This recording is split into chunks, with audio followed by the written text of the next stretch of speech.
This is part 9 of the series of videos I'm doing to illustrate how I am creating two new carriages, standard gauge carriages for the Great Western Railway and for Trains Rail Sim, and this is in Gmax.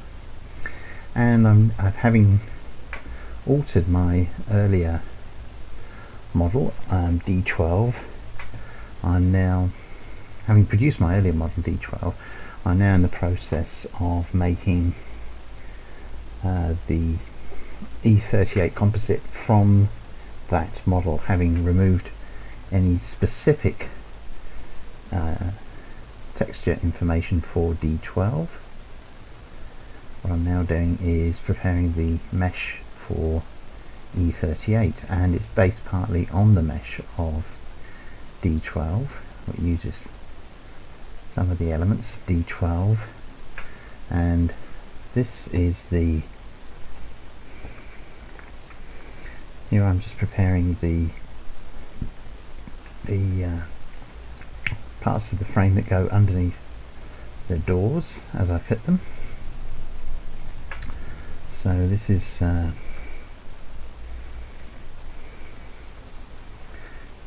just the little section of the box which I'm going to run under the doors. I suppose I could have set it for 2 feet, that would have saved a lot of messing about, but there you go, I didn't, so I'm stuck with this. So let's have a look, see where we are. And here it is, down on the side here. And this is going to be a part of the final mesh. It just needs to set like this, and then what I can do is remove the unnecessary planes. I don't need a plane at either end because each end is going to be concealed by the planes of the polygons, and that's taken those two out. Okay, so now all I need to do is to clone that. Let's just center it, and there are still planes that I can remove, which I'm going to do so. Let's just take this and copy it along, and it's okay. And I'm going to move the L keyboard there, stick another one there. I'm going to position it in a minute, and up there. Oops. There we are.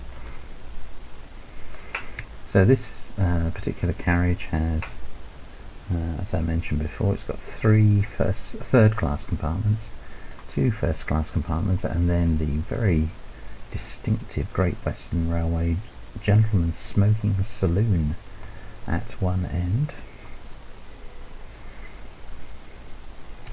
strictly for male passengers, and strictly for first-class male passengers. The GWR is very class conscious, and from its very earliest inception, and even some of the design facility, or the facilities in the stations, were designed solely for first class use, and I don't just mean first class waiting rooms. At some stage, I keep mentioning this, I must go back and have a go at my first class goods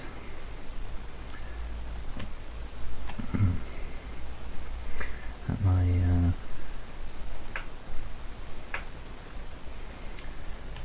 special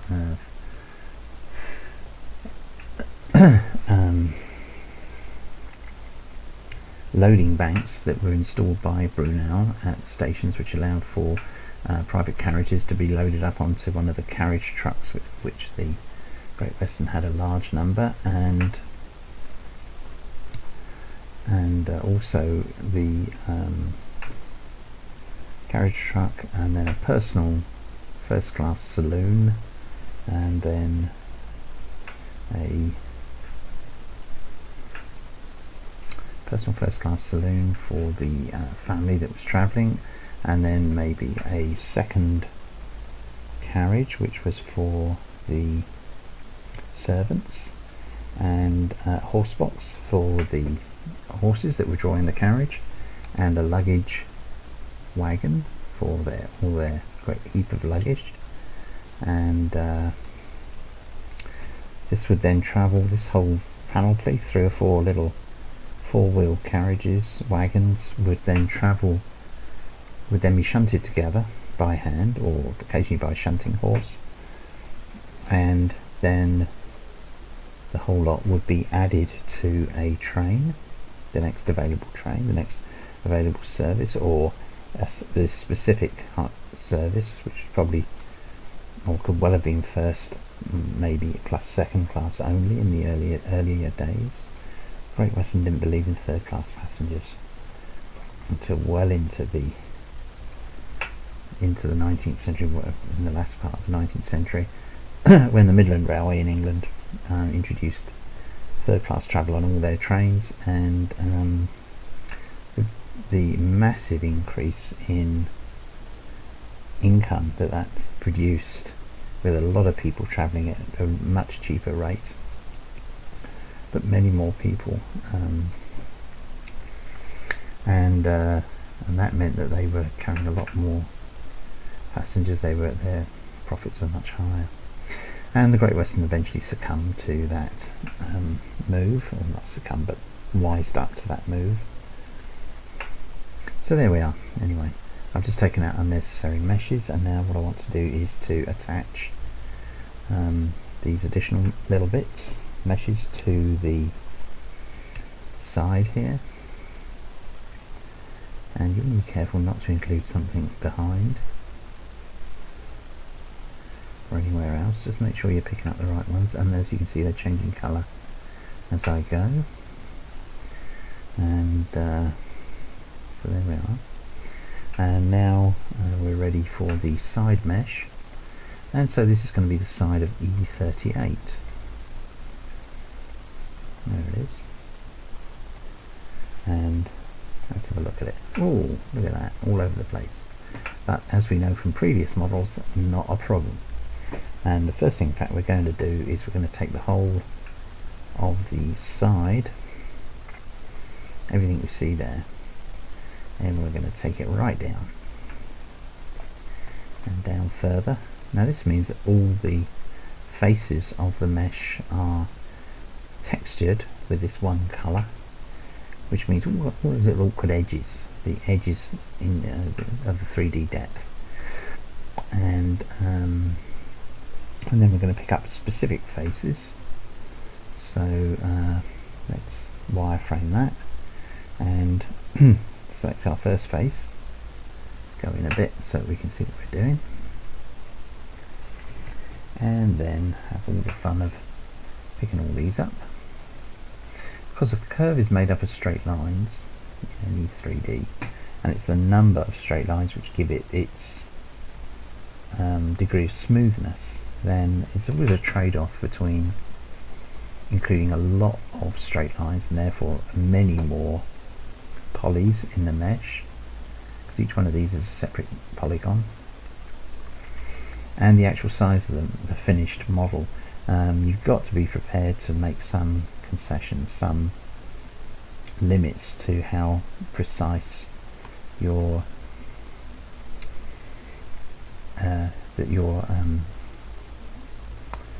model can be, because it just won't load into trains, or if it does remarkably well, then you'll find other things are banjaxed.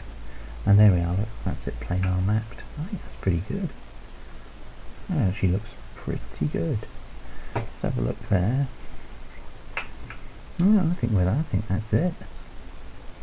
I don't need to worry about anything else on there. No.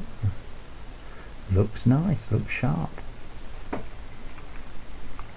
So now what I'm going to do is make another clone So this, what do I need? I need the Z axis, I think. Take it up, and then I'm going to go around the other way. This is always quite satisfying when this works out well. It really is. Unwrap. So what I'm going to do there is I'm going to bring in the teak panel, and then let's go up here and eliminate all of the bits that I don't need. So by eliminating the vertices, except for the vertices that give us that inner face, it's a quick way of editing the whole thing down. I mean, if you want to, by all means go in and alter it poly by poly, but I find this the quick and easy, quick and dirty way, as in the days of DOS, the quick and dirty operating system, QDOS. I remember that. With Windows 10 was just, or Windows 3.1 was just a twinkle in Bill Gates' eye. Right, okay, so we need to pick up all of the faces there. Because we've just got this one highlighted, it's not going to pick up any other meshes faces. And there they are, like crushed right down. And then, as I've done with the previous model, I'm just going to jump this out until the doors look about right in proportion. 2 foot to 6 foot, yeah. And so that gives me that face. And then here, now I do have to spend time identifying just the inner polygons. Click away because that's picked up my previous selection. So let's go in here, and it's just the inside faces. Tend to do these more fiddly ones first, as it gives me greater control over, or makes me feel I've got greater control over making these. So taking these out, you'll see me do this on D12, but I still might as well take the main one out as well. I'm at it, and swing it along and do the rest. Did we do that one? I don't think we did. So now just, and I'm selecting multiples by holding down the control key. So, you know, Gmax is just a very straightforward, I find very straightforward sort of modelling program. I know it gets lots of stick, but I like it. There we are. That's our interior. So just make sure we've got the right one. I think it's this one. Just highlight it. Yep, there it is. Group it up.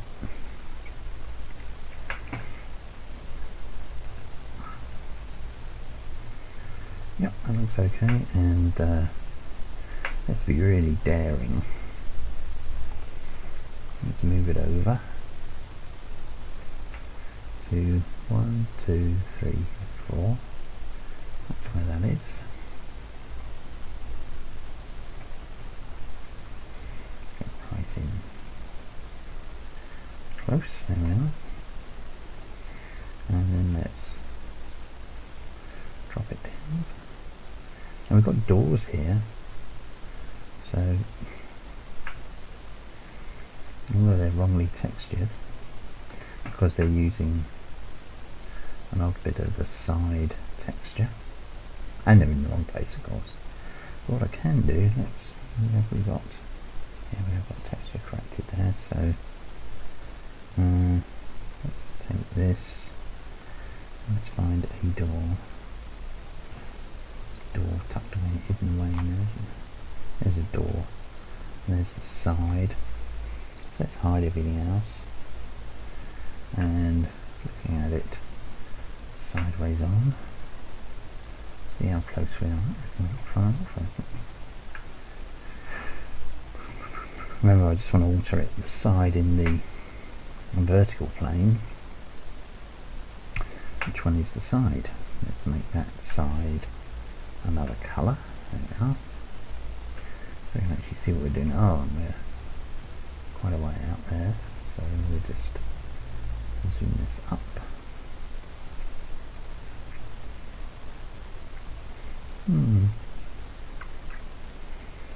I think that's because I've copied the door from the previous, from an early model. So I'm going to alter that door, and that's going to be the one that I'm going to use around this model.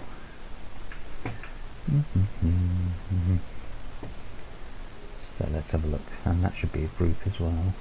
No, it's not, it's just a box. Oh, well, there we are. 1, 2, 3, 4. Ah, no, I know. It's because I've got this in the wrong position. So this comes down the side, comes down to here. There we are. Measure twice, cut once. For an actual fraction of a tad. That's the, there we are, and it fits. Well, almost fits. It's close. So we just get this door fitting. Let's have a quick look.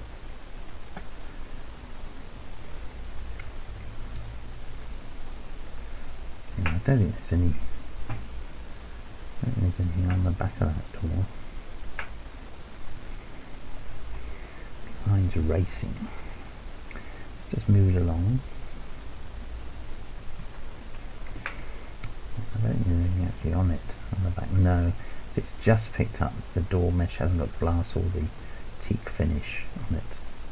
So nevertheless, let's zoom in to make sure we've got everything sorted there. Height position is okay. Let's move the, oh, that's silly. What's that? It is that one.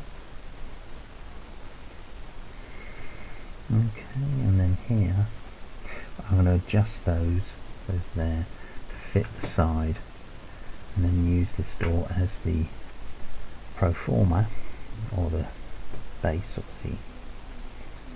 the original for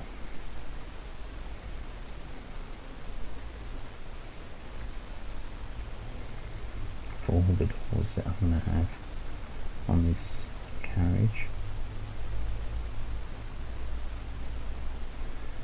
I think I'm just about there. Just take that in. Fraction. Well, this one, that's okay, but let's just take it down.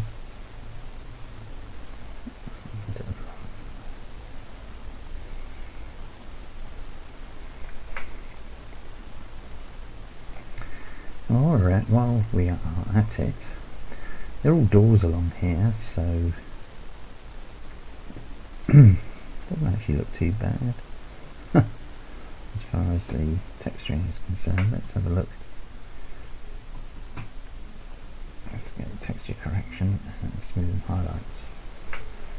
So side view is always the tricky area. You see we've got a little bit there to adjust. But hopefully once that's adjusted, the door's going to be alright. So let's go up to unwrap poly. Free poly. And we've got the faces already selected. That's good. Well, first of all, let's move this along into here. Let's find out where we've got our door. There's the door. This face of the door. So we can adjust this, enlarge this a bit, and come back.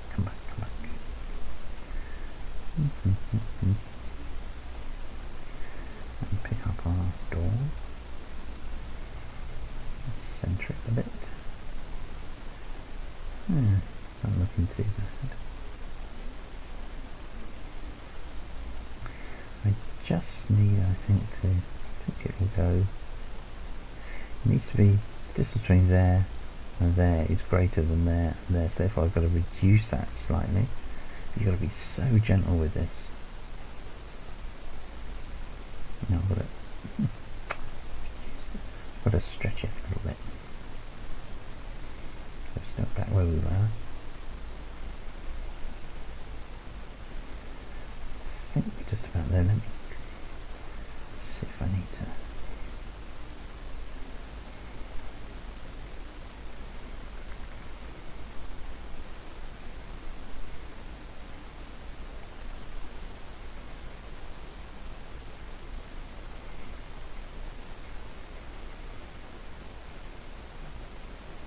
to go with that.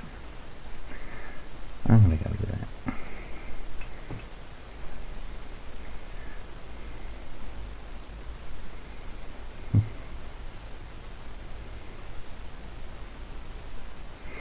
And that's the one where it's a fake door, as it were. Okay. So I'm now going to bring everything back, but I'm going to hide the attachment points. Okay, so we've got the beginnings of this side. Now I'm going to do the other side where there is a door, where that is there. So we go back to our mesh, which I've got saved, and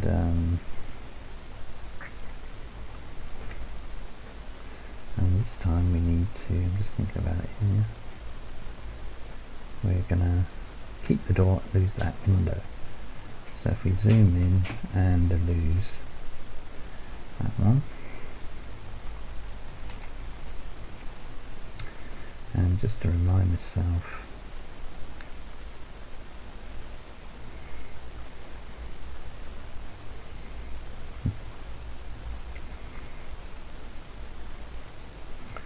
let's have a look in wireframe, and okay, so let's have a look. I'm just going to remind myself where we got to as far as the vertices are concerned. Okay, but it's not part of that. So what I can do is I can now join all those together. Let's have a look. Yeah. And actually I no longer need this, so I'm going to delete that, get it out of the way, and I'm just going to repeat with this, the far side, what I did with the near side. So my first job is to move these basically. Let's get those out of the way for the moment. And then picking up my main mesh, and I shall give it a different colour so it's very clear to see that's what I've got. And then I'm going to attach the doors, and unlike last time where I was using a window there, not using the door, and this time I'm using the door because that's in the far side of the smoking saloon. So let's just get all these attached. And then remember, because the door meshes were separate from the rest of the mesh, that is those inverted U shape, if I go into vertices, I need to weld. Let's just try and pick all those up. Oh, attach them. I just need to pick up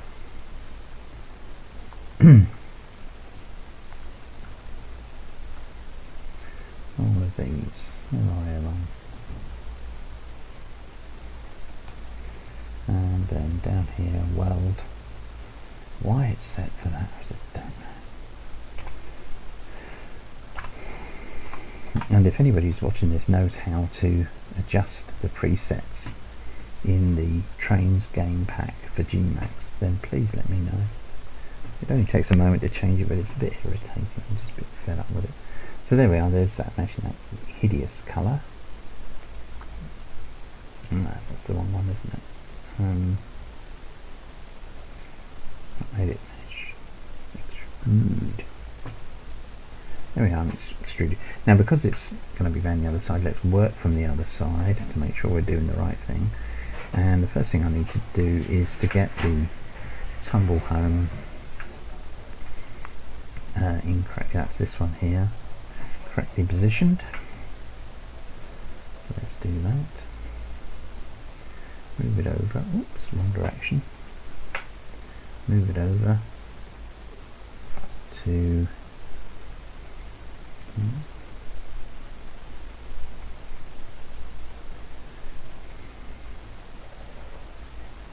so it's directly positioned underneath. So that's going to be our tumble home, and this is the one we're working on in the red. And I'm going to pick up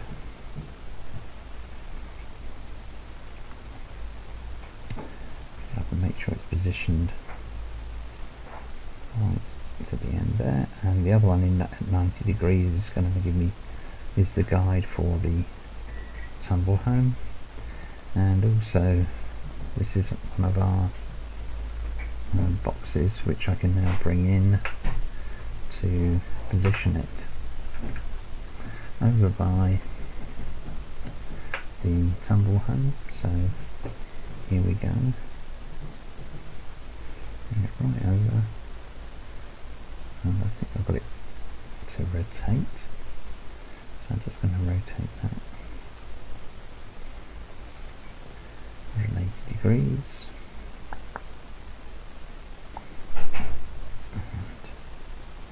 Bring it into position.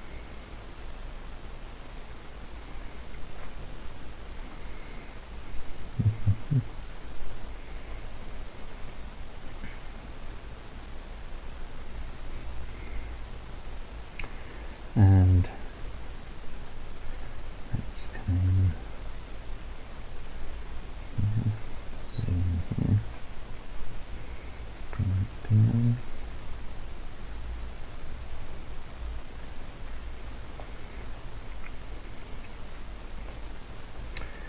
Bring those in.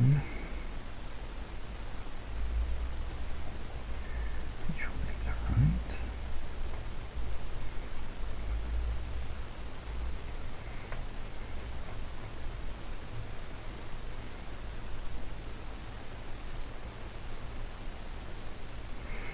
Okay.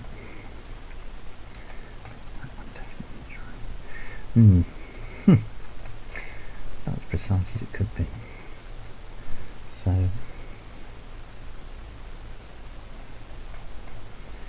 and go back down and bring our box over as well. That's for the bottom of the doors. And of course it's tumbling home in the opposite direction. Coming in like that. Right, so have a coffee and have a quick think about it, and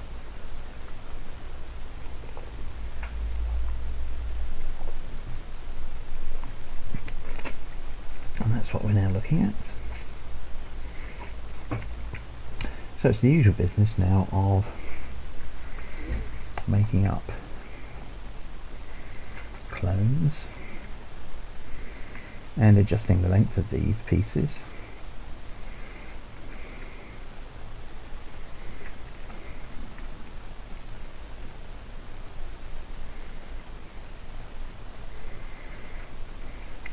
And of course, if I'd thought about it when I was doing the door meshes separately, I could have used those, once they were in position, I could have used those then to bring in those little pieces that are fit down below the bottom of the doors. But I didn't, so I haven't.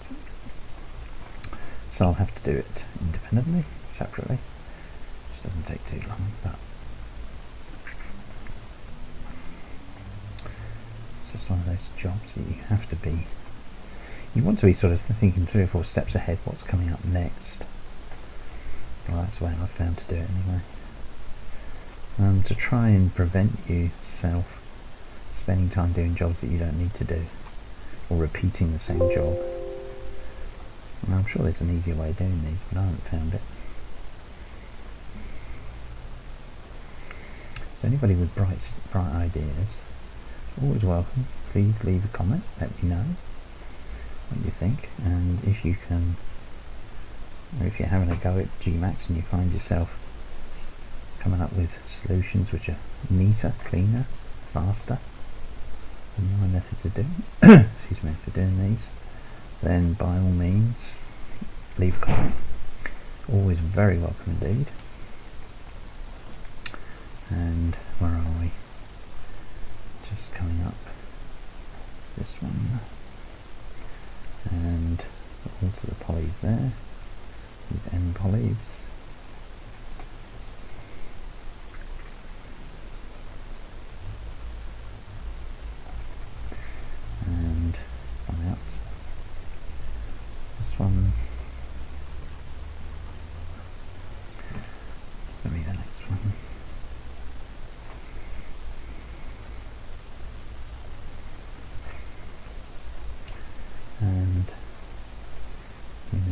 this.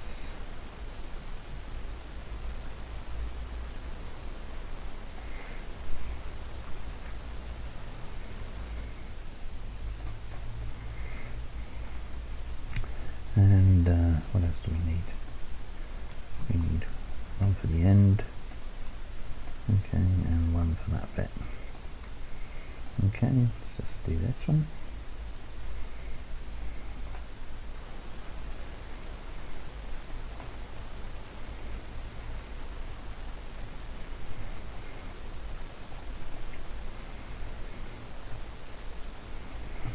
Here we go.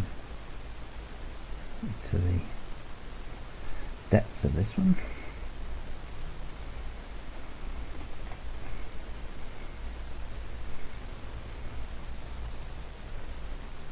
You see I've got my other bit of the mesh there, which very shortly I shall reproduce along.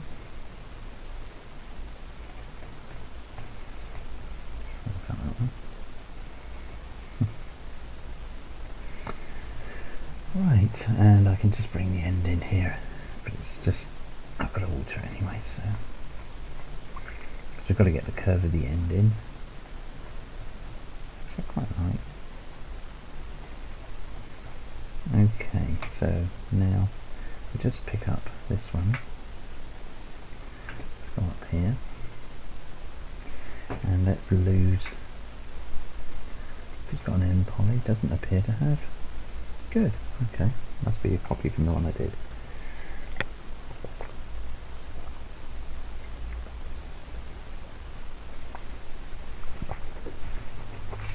Right, that's the coffee finished. So we're freewheeling now.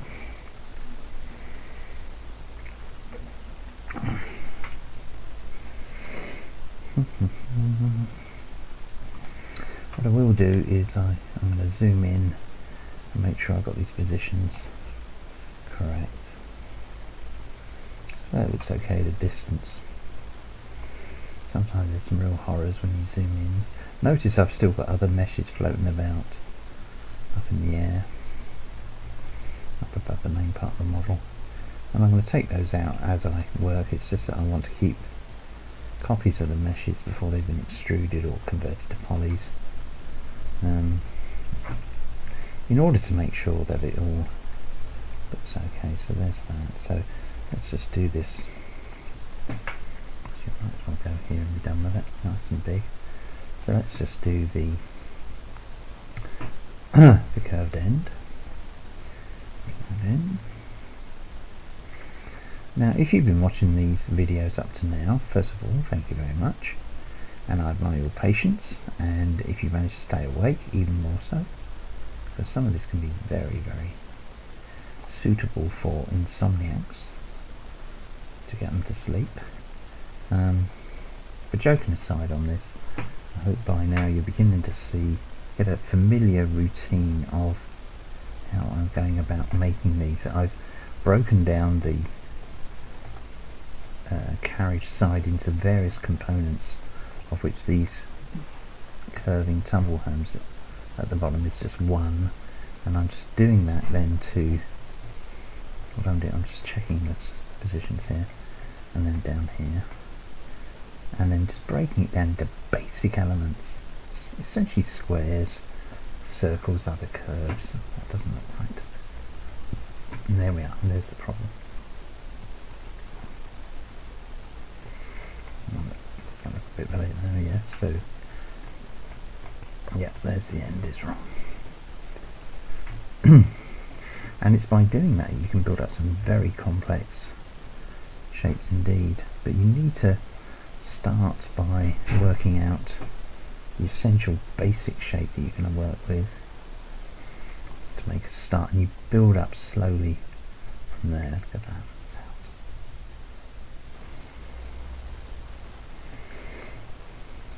And after I've lost one completely now. And after after you started doing that, building up the basic shape, you'll be surprised how complex the shape can become. But when you look at it, of course, you'll recognize all the little bits of basic shape that have gone together to create that complex shape. So this carriage has sides that curve in at the bottom, sides that curve in at the bottom, and ends that curve in at the bottom.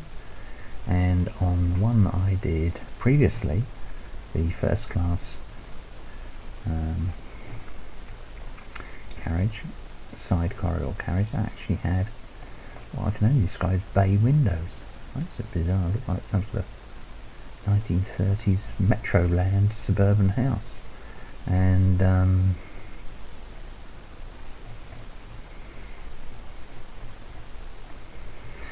so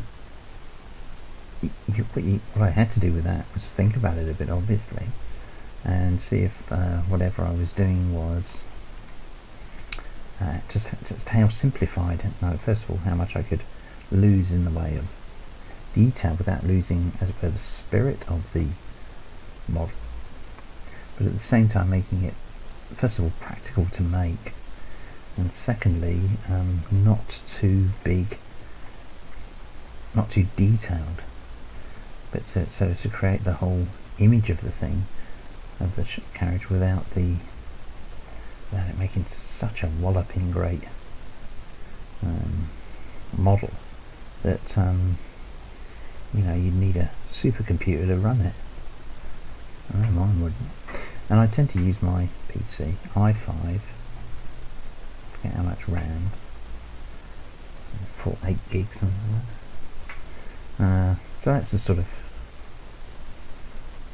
that's what I'm running this on. And if it doesn't run on mine, I'm not interested. All these are super complicated. I mean, some of the layouts, some of the fantastic layouts that are available, like the King's Cross one, does take a while to get going on mine, but once it's loaded up, it does run pretty good. But there's a heck of a lot of caching, or whatever it is, pre-caching, before it does begin to run, and that's simply because the amount of material, amount of meshes and models that go into making up that amazing depiction of the East Coast Main Line. And so that's really my criterion for the way in which I make these models. Okay, so there we are. I think we've got all of the bits together. So there it is, and you'll have seen there that I actually brought a where would it have been? On that side, yeah. So actually I'm looking at the wrong side here. I want to look right, view left. Yeah. So now I'm going to bring, that's the wrong view, I want to see that view. So now I'm going to go into wireframe, and I'm going to delete basics and basic polys, and start over here. Delete some basic polys, just to reduce the number of polys. Polys that just face each other, always try to delete those. Though you'll have noticed, unlike the previous carriage that I did, you may not have noticed, but I'm not worrying about that overlap there. It's just reached a point where I just couldn't be bothered. So there are two faces facing each other, therefore doing nothing for the appearance of the model in trains, simply making the mesh bigger, but it's only about a dozen faces, so I'm not going to fret about it. But these ones I like to take off, because where I'm butting together two meshes, this one and this one, on that sort of side face, which is such a characteristic, you've got to get that right. So important. Then I do want to make sure there's no faces facing each other, and the other one I need to do is this, and tiff it. Save it actually. I'm done with that. File save as E38 Compo. I'm building up quite a selection there.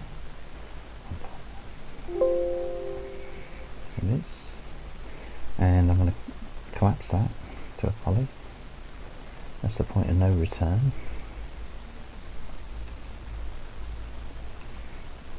And away we go there. Taking those out.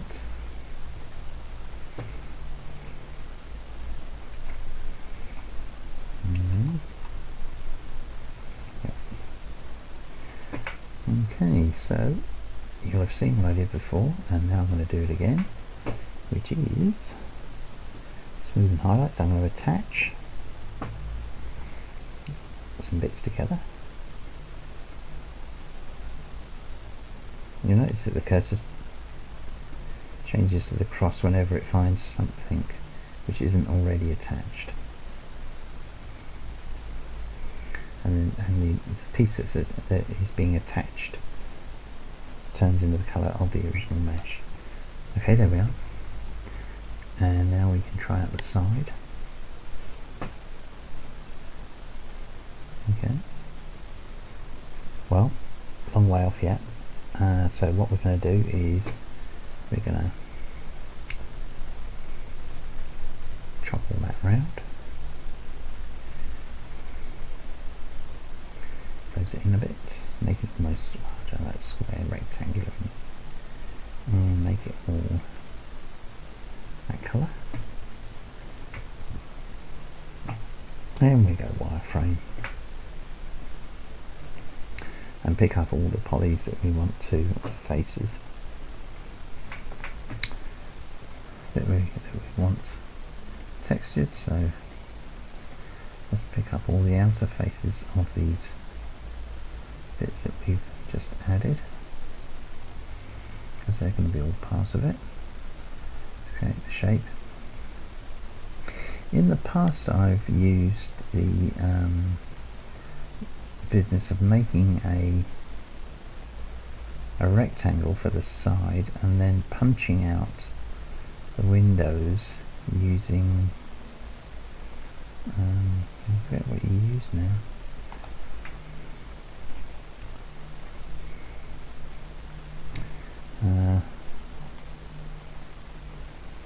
Whatever it was. I want to go and look at the menu just while I'm doing this, and I will do in a moment, show you. Come on. That one, and the main one. Okay. Let's make this nice and big, or long anyway. And we've only selected those, so now we need to flip it. We need to raise it up. Huh. That's from my beta tester, Bob the beta tester.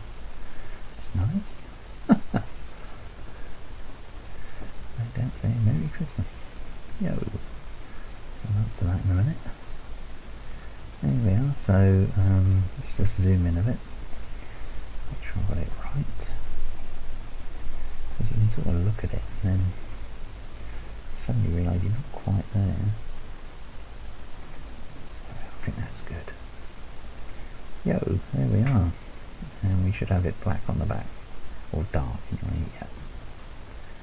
And the next stage will be to clone the whole thing, take it up, and you'll have seen me doing this with the other side. So there we are, that's it. Don't worry about all these other bits floating about, they're just there for helping. Collapse it all, take out all the outer poly, outer side vertices, so we're just left with the inner face, inner faces, and that one. And let's have a quick look. There it is. And we're going to give it another teak, and then we're going to pick up all the faces and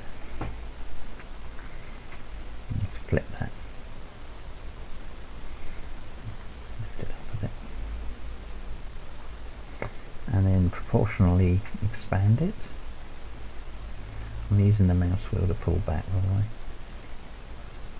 But let's have a good pull in and just do it like that. It looks about right, yeah. And then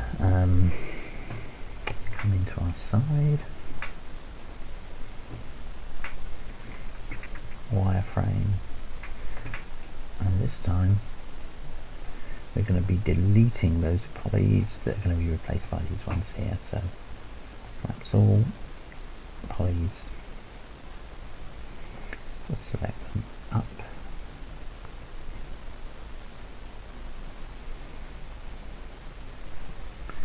and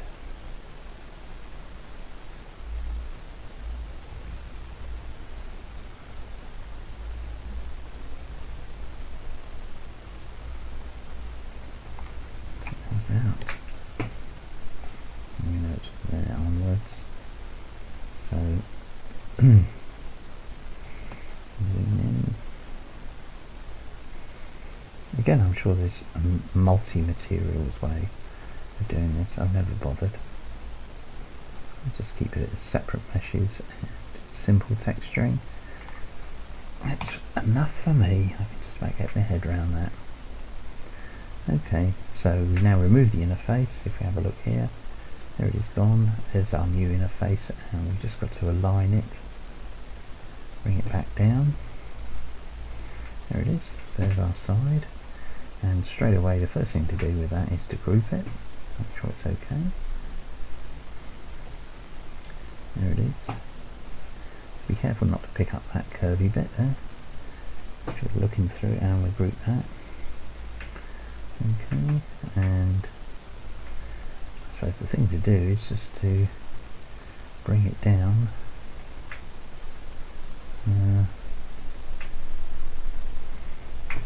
We've got the other side here. Let's pick that up. Let's hide everything else, and let's just drop that down to that height. Okay, let's have a look, see how close it is to covering over. Pretty accurate. So it's just not in, it's too far out from there. So this one, let's have a look. Let's select this one and let's do the old centering business. And let's do that one and do the same. So hopefully they're working on the same centers. And there it is, the top down view, like red and blue. And the distance from there to there is 38.856. So we'll do the same for that one. Minus though 3 foot 8.856. Jump it in. Unhide. And I think there we are. Yeah, now obviously the doors are wrong, there's all sorts of bits floating about, but you can see that we're well on our way now to getting this Compo carriage sorted out. So I'm just going to save that now and save it as that, save as E38 Compo. Okay, and that's probably where I'm going to keep it for the, let's have a look at that, what is that? Yeah, it's got the spline still. So I'm going to probably move over to version 2 when I pick this up again in the next video. But that's all for this video. It shows you where I'm converting D12 brake third into E38 Compo first third. Same length of carriage, same type of bogies, and obviously though the ends are going to be different because we've got corridor connections to do, and so that'll be my next step. And if we have a look here, I've got to bring the corridor back. I've got to make sure the corridor is on the correct side, because otherwise you end up with carriages that don't join up together. What I've still got to do though, I just realised of course I've got to do the clerestory, but I'll come back to that. So that will be in the next video. So if you have any comments or questions, please post them. Very welcome indeed. And if you've enjoyed the video and if it's kept you awake and giving you sleepless nights of sheer horror working Gmax, don't worry, don't panic, have a go. It's not nowhere near as hard as you think. And also give me a thumbs up and please subscribe.